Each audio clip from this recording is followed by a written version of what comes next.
નમસ્કાર દર્શક મિત્રો, આપ જોઈ રહ્યા છો સાઈ ગ્રુપ મીડિયા હાઉસ સંચાલિત ઝટપટ ન્યૂઝ।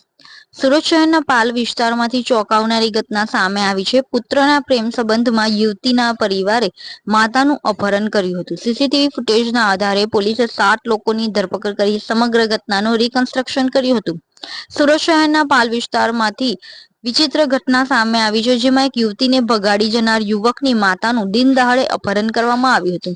ગત તારીખ 10 જૂન 2025ના રોજ સવારના સમયે પાલ ગૌરવપથ રોડ પર આવેલી કેર એન્ડ ક્યોર હોસ્પિટલ ખાતે અપહરણની ઘટના બની હતી, જેમાં સુમિત્રા રાયાની જે આ હોસ્પિટલમાં નર્સ તરીકે ફરજ બજાવે છે, તેમનું અંદાજે 25 જેટલા પુરુષો અને મહિલાઓની ટોળકી દ્વારા બળજબરીપૂર્વક અપહરણ કરવામાં આવ્યું હતું।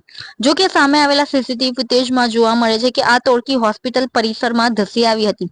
તેમને સુમિત્રા રાયાનીને ધક્કા મુક્કી કરીને શારીરિક હુમલો કરીને બળજબરીપૂર્વક એક કારમાં બેસાડી દીધા હતા અને રાંદેર તરફ લઈ ગયા હતા। રાંદેર પહોંચ્યા બાદ જાહેરમાં સુમિત્રા રાયાનીને ખૂબ માર મારવામાં આવ્યો હતો। આ ઘટના પાછળનું મુખ્ય કારણ પ્રેમ સંબંધ અને કોર્ટ મેરેજ હોવાનું બહાર આવ્યું છે।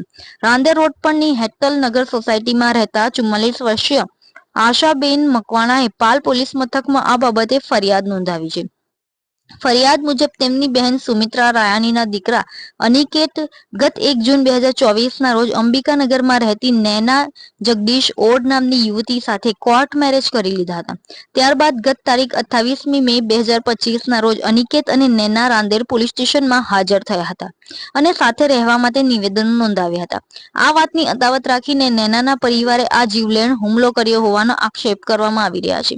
તો બીજી તરફ અપહરણ કરનાર 7 આરોપીઓની પોલીસે ધરપકડ કરી છે, જે મામલે પોલીસે આરોપીઓને સાથે રાખી સમગ્ર ઘટનાનું રિકન્સ્ટ્રક્શન પણ કર્યું હતું, જેમાં એક આરોપી રડી પડ્યો હોવાનું પણ સામે આવ્યું છે। પાલ પોલીસે આ મામલે વધુ તપાસ કરી છે, તો અન્ય ફરાર આરોપીઓને પણ પકડવા પોલીસે ચક્રો ગતિમાન કર્યા છે। આ સુંદર સૃષ્ટિને નિહાળવા માટે હજારો લોકો પાસે દ્રષ્ટિ નથી, અને એ ત્યારે જ શક્ય બને જ્યારે કોઈ ચક્ષુદાન કરે। તો તમારા સ્વજનો સાથે મળી એક સુનિશ્ચય લઈએ, ચક્ષુદાનને પરિવારની પરંપરા બનાવીએ। Visit Sant Punit Chakshu bank, rotary eye institute Navsari. Call 7069006329।